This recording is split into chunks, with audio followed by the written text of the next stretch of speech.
पवित्रता और अपवित्रता।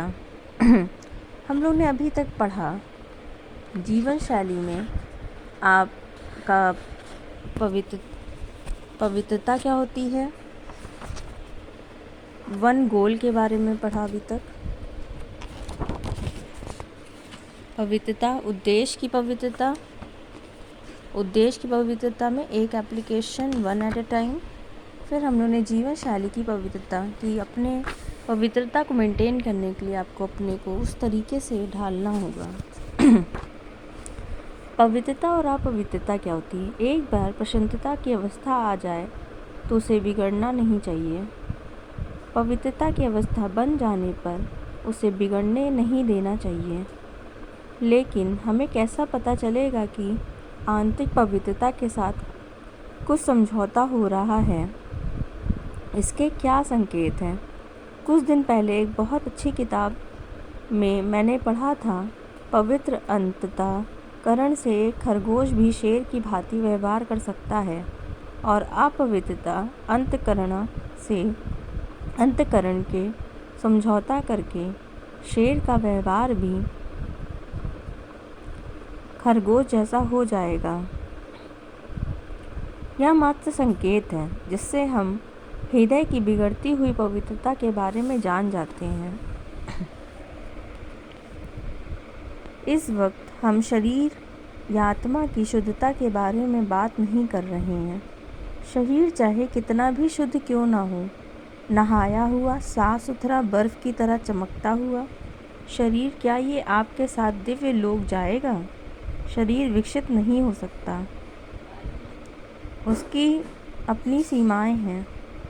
फिर आत्मा की पवित्रता का क्या।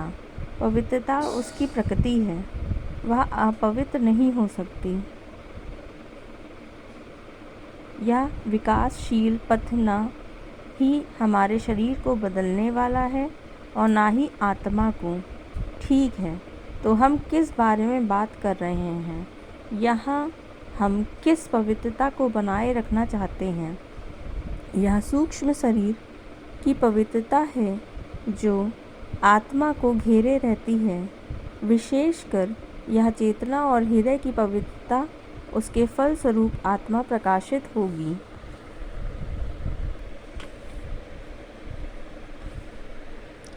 जब आप अपने माता पिता से झूठ बोलते हैं, आपके हृदय में कुछ होता है ना।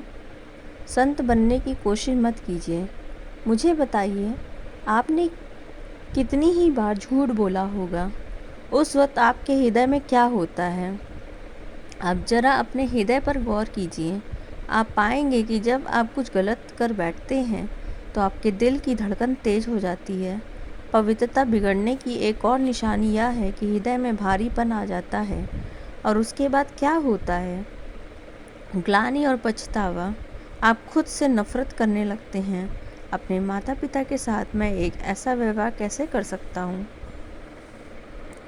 अब क्या होता है, मेरे हृदय में हल्कापन होना चाहिए था, खुशी होनी चाहिए थी, आत्मविश्वास होना चाहिए था और होना चाहिए था अपने माता पिता का सामना करने का साहस।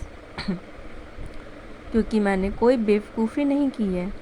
मुझे किसी भी स्तर पर जाने या अनजाने कोई भी समझौता नहीं करना चाहिए था। कई लोग बहाना बनाते हैं, माफ़ कीजिए, मुझसे अनजाने में यह तो हो गया, मुझे नहीं पता था कि वह इंसान ऐसा है। पिताजी, मुझे क्षमा कर दीजिए कि मैंने ऐसा किया। अपने पिताजी को बेवकूफ़ मत बनाइए और ना ही खुद को। आप अपने हृदय की पवित्रता से समझौता कर रहे हैं।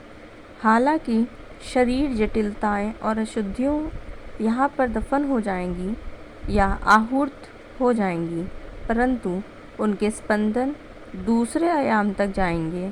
हमें बहुत ही सावधानी बरतने की ज़रूरत है।